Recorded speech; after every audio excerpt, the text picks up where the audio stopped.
Hey there, Lindsay. Thank you so much for jumping on here to do a little bit of scholar scooping with me. I've been really looking forward to this. How are you doing? I'm doing great. Thank you so much for having me.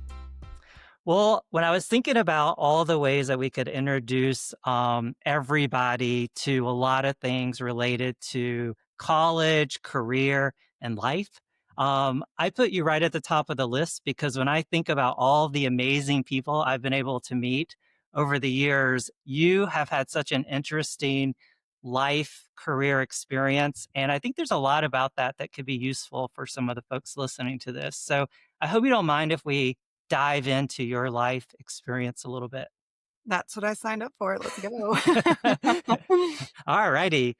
So we must have met. I was trying to put my finger on it, but it must have been about like 2002 Yeah. ish. And the way that we met actually is because you joined NSCS when you were a student, undergrad student at Duke, Yep. and you through the process of being a member, you took us up on the offer of participating in the National Leadership Council. Am I remembering this correctly? Yeah. Yeah. There's a Yeah. story behind that too. What's the story? I don't know if I've ever shared this with you, but I was in a women's leadership seminar at Duke and we had some guest speakers roll through, just trying to inspire, people who I guess aspired to. I mean, I obviously signed up for the course, so I wanted to be a leader of some kind. And we had one person in particular come through and talk to us as women about, and people may agree or disagree with this, but this was her pitch, was that women, especially 20 something years ago when this was happening, would often feel more risk averse when it came to putting yourself out there and taking risks and applying for things that maybe you didn't feel fully qualified for. Um, and so she used the Mendoza line, the Major League Baseball batting average sort of metaphor, and said, for guys, and this is like way overgeneral, but for guys, the idea of succeeding 30% of the time, right? The 300 batting average Mendoza line Huh? being out the Hall of Fame sort of qualifying standard. Um, like just getting something one out of three times you apply for it is Hall of Fame standard success. Um, and for a lot of women, especially young women, uh, when I was coming up, and I imagine it's still true for a lot of people today, the idea of putting yourself out there and trying for something and really trying for it three times and only succeeding one time is terrifying. Hmm. Um, but I took her up on it and I decided to apply for three things that were just like amazing dream scenario stretch goals that year.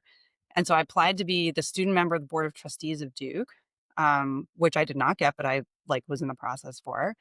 I decided to run for the National Leadership Council president, Hmm. which was successful. And I couldn't even tell you what the other one is. And that's part of the story too, because the idea is like you don't remember the failures when you get such an incredible opportunity like the one that I did. So, yeah, I don't know if I've ever shared that with you, but it was like this No. project to embrace this idea of casting away risk aversion and just going for it. Well, I think there's so much about that that still really does resonate, especially from when I hear this story right now, because I hope that we made a lot of progress over the years from that point in time for women actually wanting to take more risk and to take on leadership roles and see it from the angle of I can do this, even if I maybe feel underqualified. Then I think what happened from my experience right now is that COVID and the pandemic came along and it almost took about three steps back for students. So now when we're talking to students about taking on leadership roles, a lot of what we hear back from men and women is, I don't know how to be a leader. I don't feel qualified to do that. It's almost like an imposter syndrome. Like if I step up to be a leader, I don't really have the experience. So it's almost to the same point I think that you were being taught there. It's like, well, sometimes you have to say yes to these opportunities and apply for these things to get the experience as you go along. And I'm really glad that you were in that class because it was such a great experience having you on, first of all, the National Leadership Council as the president, But I always think that one of the best things about being the NLC president is that you get to serve on our board of directors and get Yeah. to be the student voice. Do you remember anything about the board experience at all? I have carried that with me through my whole life. That was such an incredible opportunity because it's sort of it's like kinda how the sausage is made in nonprofits, right? Right, It's like what's right, happening in the background that makes everything run, and the real work of running a nonprofit and one as large and impactful as this one, all the considerations that people just don't well, people, I should say, I was not thinking through as, National Leadership Council president, you're like, I'm the president of this whole thing." And then you go right, right, and you're like, "No, no, no, right, I'm the student representative to a right. lot of professionals who are trying to create opportunities for college students, at the time, just college students. Um, and I mean, I've run nonprofits since then. I was Mhm. the executive vice president of one and an executive director of another throughout my career. I work in government now, but um, and I mean, I think back to those days of that initial exposure to what it meant to be on the board and think through budgets in the future and strategic planning and what is your vision and mission and all of that. Really, really invaluable experience. That was something I didn't understand that I was signing up for, but it was probably the most um, helpful education from the whole experience that I took away. It's always like amazing from my perspective to realize that, when you say yes to an opportunity, you don't know what direction it's going to take you and what you're going to learn and what you're going to carry with you through that. But you don't ever even have the opportunity for any of that unless you say yes to begin with, right? And I think from a college experience, so much of what you can learn is actually happening also outside the classroom. And the things that you choose to spend your time on, the things that you choose to step up and become a leader for, become a really big part of the overall picture of what your college experience is at the end of the day. One of the things I remember, I don't know if you remember this, but we were having a conversation with the board, and this is when internally, in my heart of hearts, I'm like, this is why we need students on the board. We were having this kind of silly debate with the board about whether or not we should do an affinity credit card program. I don't know if you remember this. And some of the board members were taking a stance of like, I think this is a really bad idea. We should not get involved in the financial lives of our members, and offering a credit card might be tempting to do all of these things. And there was a lot of arguments against it. And then there was a lot of arguments for it. And I was wanting it to exist because I thought it would give us a lot of visibility and it would be another benefit and all those things. And we were going in the direction of saying no.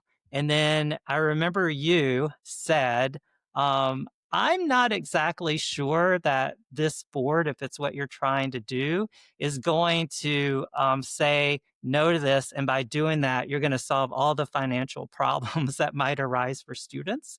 And you were like, we get credit card offers from all kinds of places and organizations. And a lot of NSCS members might prefer to take one from NSCS because that's what we're all a member of, right? And I just remember it shifted the whole conversation to the student perspective. And I think hearing what you had to say really reminded us as a board, we're actually making decisions for the organization, and the organization exists for the members and the students. And so we actually passed that, and we've had an affinity credit card program for a long time. And I think it would have been a no if it weren't for you. So that was really something that I think has continued to make a difference because it's a lot has changed with those rules over the years. So it's not quite as impactful as it was back in that time. But we do still have a program, and we still think it's valuable, and it's really important to have the student involvement in the board and have the input on our priorities and whatnot. So I'm glad it was a good experience for you, and I'm glad to know that because of that, it's been great to have this like long-term friendship with you, even beyond that. So that was amazing. When you think about going to Duke as your undergrad, is that where you always wanted to go, or like how did you come to the decision of where you wanted to go to college? Um, so my family, just as a little way of background, I have a dad who grew up in a northeastern, Ivy League centric family. His dad went to City College in New York and then Columbia Law School. He went to Columbia Medical School. My uncle went to Princeton and then Harvard Law School. So there's a lot of pressure on that side of the family to chase Ivy League schools and for like high performance, very northeastern centric view. Um, my mom is an immigrant from Chile, and Uh-huh. she graduated from college in 2006, long after I graduated from college. She went to NYU, I which love is that. awesome. Yeah. Mhm. But when I was making my college choice, that was not a part of, she hadn't yet done that. Um, when I was 8, I was a big sports fan. My dad was a big sports fan. I think you know where this is going since you know where I ended up. Right, right.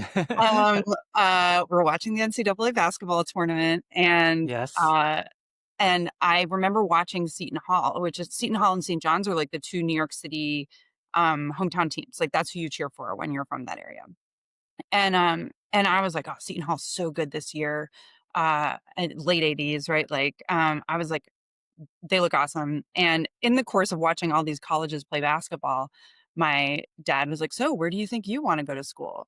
And the correct answer to this was, like, something Ivy League, maybe not necessarily Ivy League, but, like, prominent Northeastern liberal arts school was the correct answer, and I knew this. Mhm, Um, but we're watching Seton Hall, and Seton Hall's awesome, and so I was like, "I wanna go to Seton Hall." And mhm, Seton Hall's a fantastic school. Um, uh, and, like, I'm not proud of this, but, in my family, there was a sense of, like, "Oh, you could do better." And I don't mhm, mean that, to speak negatively of Seton Hall. I have lots of friends who've gone there, and it's an incredible school. And I didn't love that reaction, right? Even then, I knew that there was something sort of, I don't know, snobby about it, I guess. And I mhm. love my dad. He's a great guy, but we all have our flaws. Uh Right.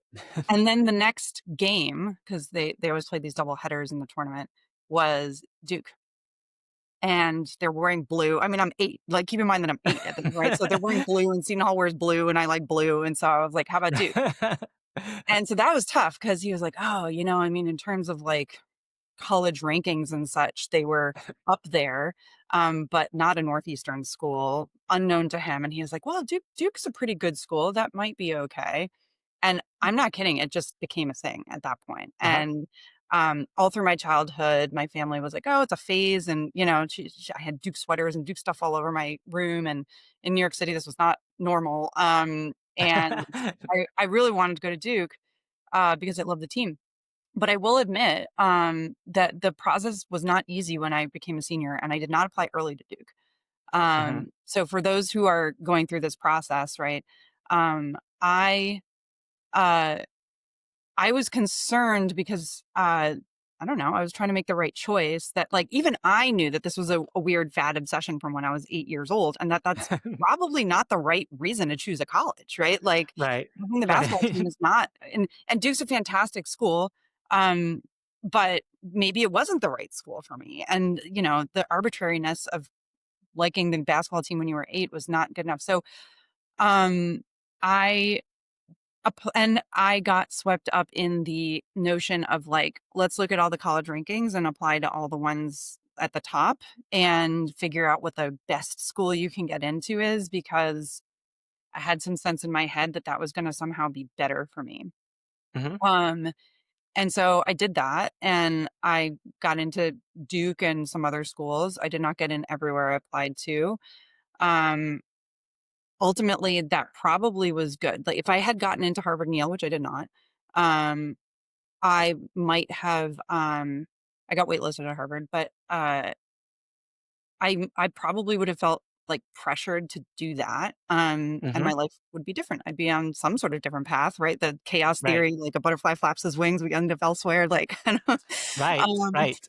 and, but, maybe thankfully I didn't. I'm really, really happy with having gone to Duke. I think a lot of the adults watching me go through this process, not my parents so much because they were too close to it, but, like, teachers and, Mhm. people who I had in my life were kind of holding their breath, hoping that I would just go follow my heart and go to Duke because had all Yeah, these voices in my head about making the right choice. And, this is such a big consequential decision for your life.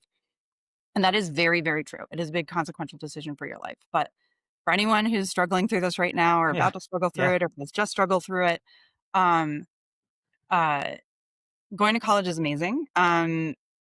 There are so many incredible schools, and you will forge a path regardless where you go. And so many different colleges have different types of opportunities. It's really hard to predict where it's going to take you, but I mean, I wouldn't change anything. So, and I was delighted to get to go cheer on the Duke basketball team now for the rest of my life. Right. Yeah, right, as an um, alum, that's also yeah, that's yeah. So but you probably you that was probably the process. but you probably actually weren't thinking of going to Duke to actually become a basketball player, right? That was sort of, when you were going to Duke as a student, what in your head as a student did you think that you were getting your undergrad to then eventually do? Because I want to talk a little bit about your Yeah, career path because yeah. I can it's very fascinating. But also, Um, just so you know, really quickly, while it's at the top of my head, you mentioned your dad had gone to City College of New York, and our current NLC president is a student at the City College of New Oh, York. So, really? Yeah, my yeah, yeah, grandpa, changed his life, changed, Colin Powell's life, like, that's an right, incredible school. Yeah, all the best yep, writers work there. That's, like, the dirty secret of New York is that, like, yep, the best writers are actually at City College, not some of the other, right, esteemed institutions in New York City. Not that they don't have great folks as well. right, right. City College in New Yeah, York is, like, New York's best kept secret. You're not supposed to tell yeah. everyone, but, um, Good to know. That's um, some scholar scoop right there, right? yeah, yeah, big. There you have it. Um So, what did I wanna do? I was math was my thing. I Mhm. was pretty good at it as a high schooler. I knew that it came, more easily to me than I guess it does for most people. And I liked it, and that's weird, and so I was like, "Let's embrace this because I think it'll be a differentiator." Um I got to college, and during the orientation week, the dean at Duke, who supports the pre-law program. Some colleges have like a pre-law major. Duke doesn't have anything like that, or they Mhm. didn't.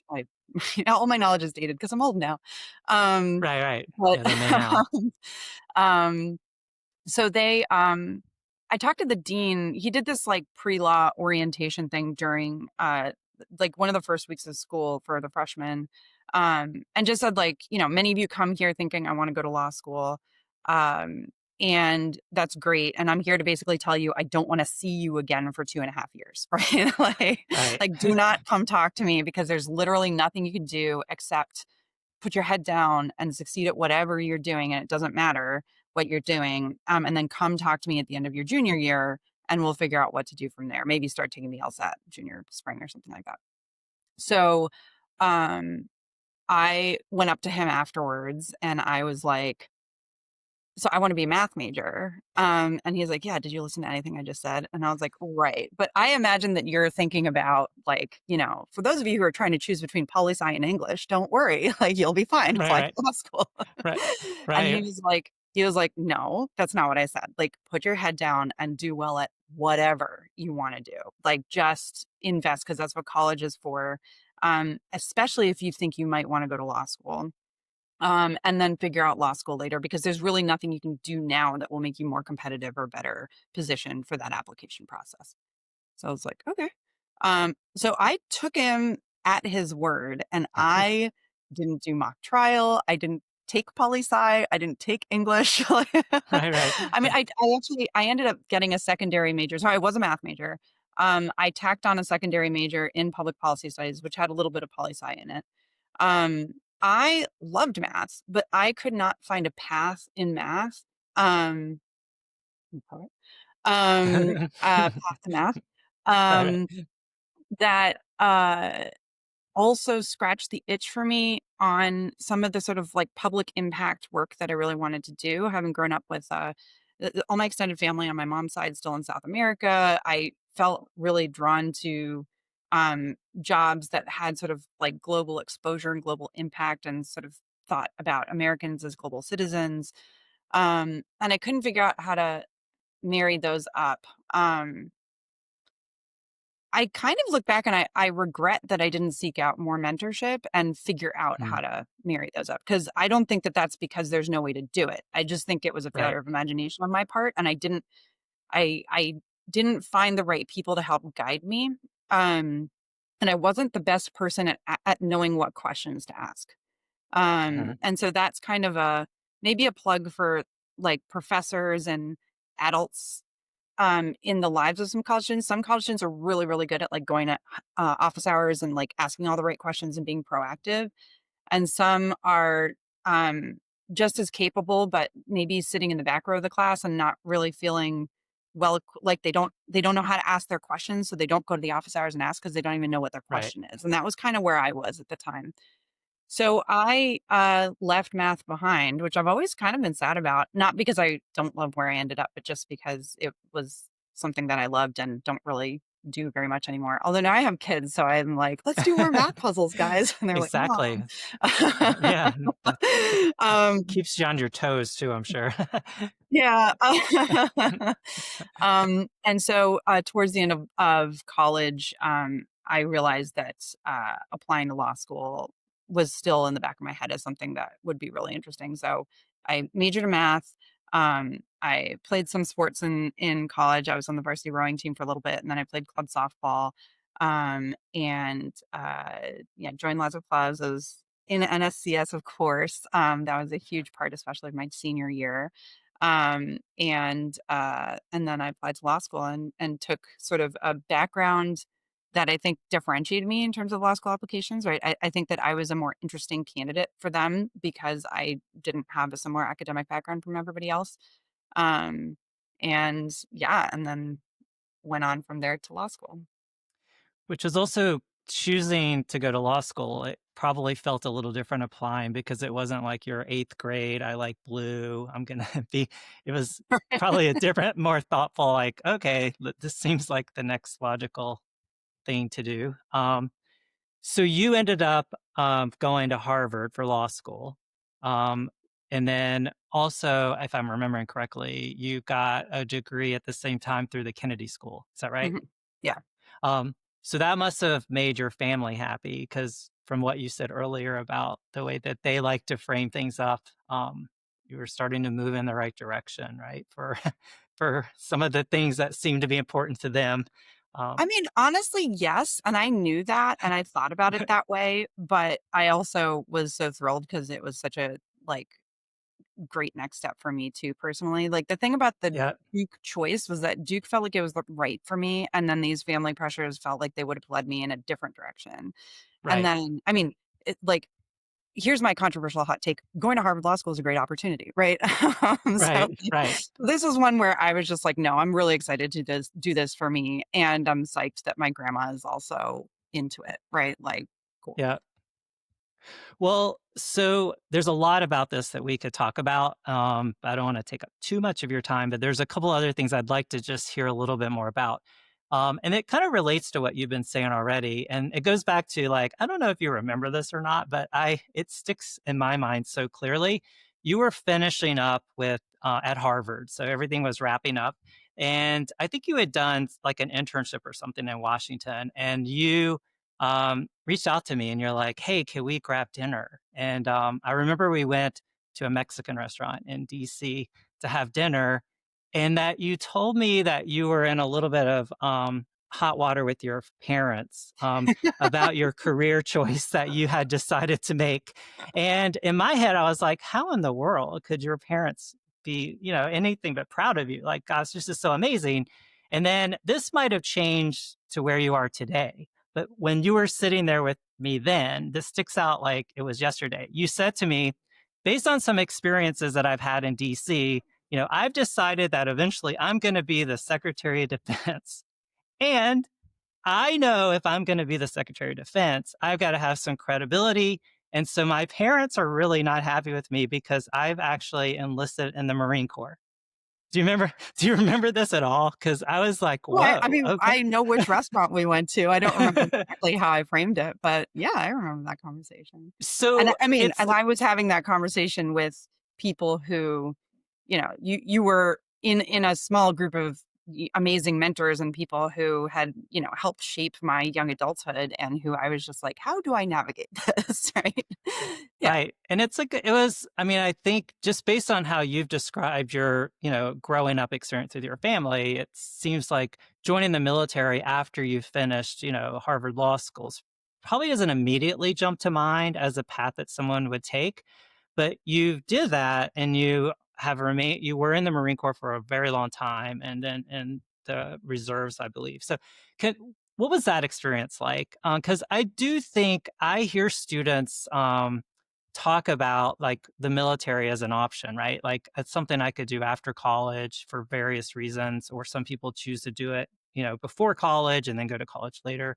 But tell us a little bit about your decision making process and what that was like for you. Yeah, so I mean, it is I'm not sure that I actually have any interest in being Secretary of Defense now. I do work in the government, and I still work on all those issues and I love them. That job doesn't actually sound very fun. But when I was in my early 20s, it sounded like the pinnacle job that one should strive. Right, And I right, always knew that I wanted to be running around the Pentagon and like helping sort of shape how the United States is thinking about law and policy with respect to those issues. So I'm like incredibly grateful that I now get to do that as a civil servant. So that's the best. And then Secretary of Defense, you have to quit after like a couple of years because the right, administrations change over and I get to stay in this job forever. So right. um That's the but beauty of that. yeah, yeah. So I'm really lucky there. Um but going back to the initial choice, so, I mentioned I grew up in New York City. I did not have a lot of exposure to, military, and to the extent I did, it wasn't normalized, right? Like, it was sort of, other people from other parts of the country with other life experiences do that, and no one in my world did. So, I was really interested in the intelligence community coming out of college because there's a little bit more of a link. It felt a little bit more familiar and doable from based on my background and who I knew. So that's kind of where I started. And my first job in between college and law school, just that summer, was at the Defense Intelligence Agency in the Pentagon. Mhm, So I got kind of both. I got intelligence community and Pentagon and military. And I had ROTC friends in college, and they were great, and that helped normalize it a lot for me. But it takes some time, and I don't think like it fully felt like that was going to be my future at that point in time. And then when I got to grad school, there were so many people at the time not as much Harvard Law School, but at the Kennedy School where I went for my master's in public policy, people who were coming out of 4 years of military service or 7 or 8 and using that mhm. time to transition into their next career. So that's kind of like the Yep. normal path. I always joke now that I did it backwards, right? You're supposed to do your military service and then use your GI Bill to pay for your grad degree and then move on with your life, right? I did it backwards. Right, right. Um, but but meeting, people who were like situated exactly where I was and were just coming out of military service was really transformative for me and helped normalize it. And I had some intrigue, like because I hadn't taken time off between high school and college and grad school. I wanted my next job to be one where I was running around the world doing silly stuff. Mhm. And so this felt like a very constructive way to channel that energy. And a lot of my colleagues and classmates at Harvard Law School were just they were ready to go to law firms and sit down and like churn for the next 8 to 10 years to try to make partner. And I did end up going for a year to a law firm in Washington D.C. Which was incredible. It was such a fantastic opportunity. Just because of the training cycle in the Marine Corps, I didn't actually get to go to officer candidate school until a year later. That's a whole other story. But I'm really grateful for that experience. It was fantastic. But I didn't have it in me to be sitting there for the next 8 to 10 years, churning away, trying to Mhm. be a partner because it just wasn't consistent with sort of my energy and what I wanted to do. Um, so that was all a part of it. I will also I often tell people now, I do get the opportunity to talk to people who are thinking about military service. I'm always happy to do it. If you find me, I'm happy to talk to you about it. Um, Especially female Marine, like that's weird. Mhm. And I joined the military, as you mentioned, in part out of that same sense that I mentioned back in the day that I was trying to overcome of not feeling equipped to do something until you feel so overqualified for it that you're perfectly situated to do it. So even going back to Right, that original like challenge to be the NLC right. president, um, And I had the sense of like, oh, I'm just some girl who has been lucky enough to get some fancy degrees, but like who in the Pentagon would take me seriously if I wanted to, uh, you know, have a strong opinion about whatever policy or strategy we're pursuing or legal approach or whatever. And so I really felt strongly at the time that military service was something that I needed as a credential that would help bolster, my future career. And I think I felt that more strongly than was reasonable. I actually, one of the professors at the Kennedy School at the time was Ash Carter, who and Hmm. after that became Secretary of Defense. Um, Before that, he had been an assistant secretary, but he hadn't yet been the deputy secretary of the secretary. Um, and, I went to him and I said, I think about joining the Marine Corps. And he was like, why would you do that? Like, Oh gosh. like the defense guy? Like, Right, right. um, and, he said, you don't need to do that, Lindsay. And he does not have military or did not. He passed a couple of years ago, unfortunately. He did not have military service in his background. He went to fancy schools, got fancy degrees, and was a public servant and professor for the rest of his life and had a really meaningful impact. And so you would have thought I could have taken a lot of sort of inspiration from his path. Um, but I did not have faith in myself at that time that I would succeed on that path without more credentials than what I already had, and I don't think that was actually right. So I Right. now often tell people, who are like, "Oh, I wanna do this, but I need all these credentials first, and then I'll go do that." And I often feel like, the best training for the thing that you wanna do is doing the thing that you wanna do. The next best Mhm. training is getting the fancy credential that qualifies you to maybe do the thing that you wanna do. Um, that all being said, for people who are thinking about military service, I have zero regrets. Like I've loved it. I love calling myself a Marine. I love being among Marines. Sometimes I don't love being among Marines. That's another story. um, but no, it's been a really meaningful part of my life. I've been in the Marine Corps now for 17 years, which is crazy. I Mhm. did the first 8 on active duty. I then did 8 in the reserves, and then last year I spent another year on active duty, and now I'm back in the reserves. Um, so it's been awesome. It's been so fun and broadening, and I really don't have any regrets. But if I was talking to my 20 whatever year old self at that point, 25, 26 maybe, um, I would say like, you know, do it if you wanna do it, for sure, Mhm. but it's not going to help you be Secretary of Defense if that's what we're Right, doing here, right? And, like, right. it's funny thinking about that now, that's not really how I think about things at all, but it's a funny thing to reflect back on. Isn't that how life works though? You Yeah. kinda need to have the experiences before you realize, "I didn't probably need to do that, but I do have that experience now, and I can talk about it in a lot different ways because I made a decision, and that decision informed a lot." And I think that's how you have to look at things. It gets back to the saying yes, right? If you say yes to Mhm. something, you're gonna learn a lot. Some of it will be hopefully great, and some of it might have been like, well, that informed me of what I don't want to do, or however that works. But Yeah.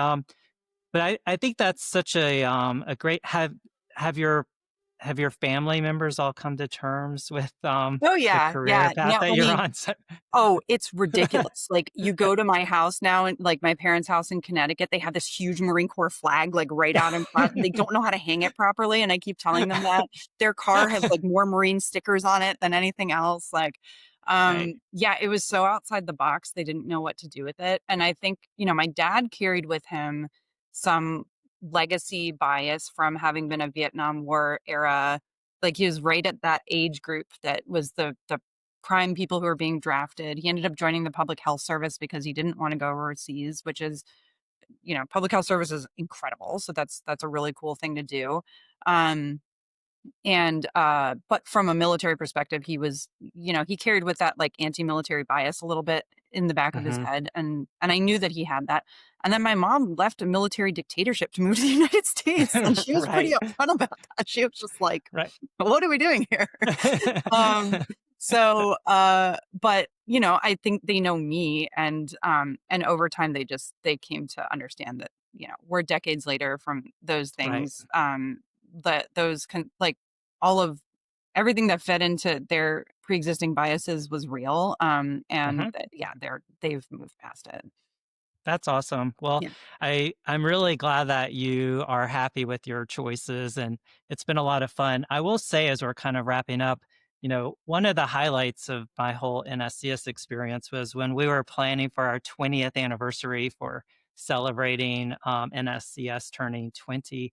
And I just remember when I got a call that General Powell had decided that or was going to be available to come and speak. It's interesting. We've had a lot of kind of military exposure with NSCS because I just happened by chance to have met Admiral William Crowell just when he was getting back from serving as the ambassador to the Court of St. James. He was in the UK for after he was out of his military responsibilities. And I met him and he was like, I'm looking for education things to be involved with. And I was like, well, I'm starting this organization. We were kind of going, and so he got really intrigued and signed on to create an honorary board of directors for us, which was amazingly transformative in our early years. And one of the people that joined right away was General Powell. And he was also just getting involved with starting America's Promise, which is one of his big initiatives with his wife. And so we kind of partnered up on that. And he was always really supportive. And then when he had to step off the honorary board to go be the Secretary of State, I believe, still we stay connected to America's Promise. So when we were planning to have our 20th anniversary, I reached out to him right away, and he was so willing to do it. And then I remember meeting up with you to grab a drink, and I was like, "Hey, we're having our 20th anniversary, and General Powell just said he would come, and would you be willing to introduce him at the event?" And I don't know, it seemed to me like you got a little emotional about that. Like you were like, "What? What?" You know what I mean? Um, what was that evening like for you? I love this is one of my favorite pictures Oh my here. Do you remember this? Do you remember this? I Yeah. I I I love this. It's like, oh my gosh, this always takes me back to that moment. But like, what was that evening? What was that evening like for you? Like to be there with him and all that, and it's particularly in your role. It was incredible because he was never like a real human being in my mind. He was like, he's an icon, right? Like, I mean, he's Right. just a total icon. Um, and I don't think that we, I don't remember where I was in the process, but I think I was applying for, but had not been selected yet as a White House fellow, Hmm. which was like one of my like that was a had been a dream of mine since, like, early grad school when I heard about it, and he's, like, one of the world's most famous White House fellows.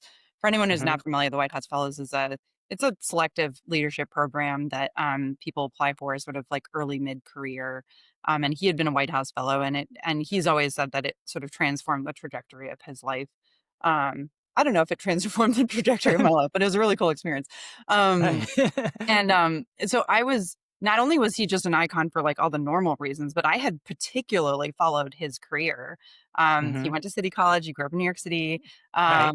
and, he was just someone who I so deeply admired. So, um, it was, like, not just being able to introduce him and be there, but it's, like, there wasn't really a green room, but the, like, standing aside and waiting to go up and, like, the Hmm. chit chat stuff and being like, "Oh my god, I'm talking to Colin Powell," and, like, I mean, I remember my boyfriend at the time, who's now my husband, was there Hmm. with I me. remember. I Um, remember. he it's always the danger when you bring a date to these things. That one lasted, so that's good.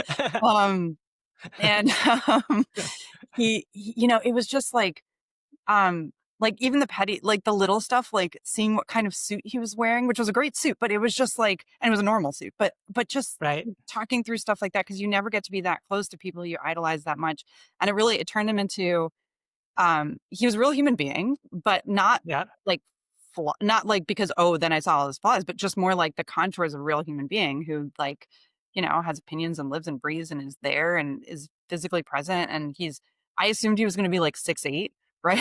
Like, and then I was like, "Oh, No. he's, like, a little taller than me, but not that much taller than me." Right. Yeah, it was really, really cool to just get to be that close to someone who you admire that much.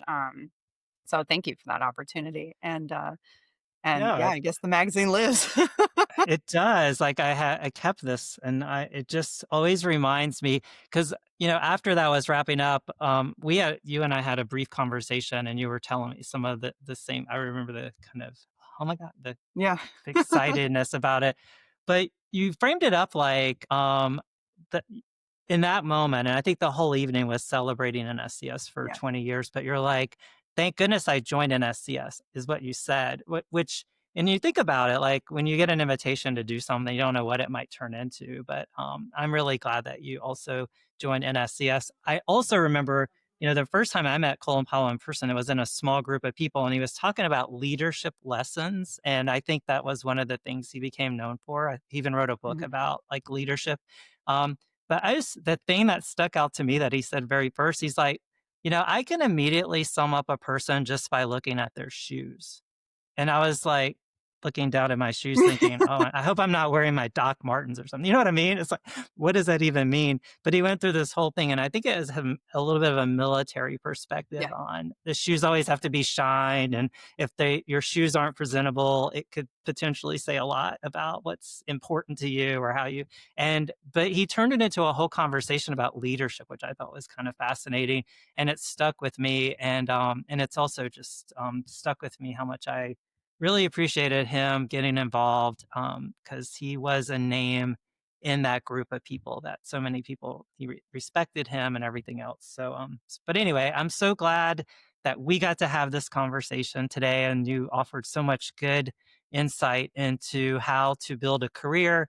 And I think one of the things I'm taking away from this is how influential our family members can be in making decisions, and then sometimes it's important for you to look at it as this is my life to lead and execute, and how you insert your family's opinions doesn't always have to be to bow to what they automatically think you should do or believe, right? Yeah, I mean, I feel like throughout my career, especially those early decisions, I mean, now my parents are like, "Oh, we can't. There's nothing we can do to influence her." But and, in those early years, like, it was a really important input to my decision-making process, but it was not dispositive, and the thing about NSCS and, I mentioned some college professors and stuff like that, and grad school professors, like, the adults in your life, like the sort of chosen advisors and mentors, I don't know that some people have like the mentor, like people capital M mentor that they have in their lives. Right. I've never actually really had someone who had that title for me. But I just think back to all of the people whose advice I've sought out over time, and how influential and important that was too, right? Like the soup Mhm. of advice that you get, the family being incredibly important. Yep. Then but also just like that's not the only input. And then ultimately there's you, right? And that's who There's you. has to make a final decision. Right. Well, with that said, thank you so much for spending some time with me today. I really do appreciate it. And I hope that we can do this again sometime soon. Oh, me too. This was really fun. Thanks for the opportunity, Steve. Sure.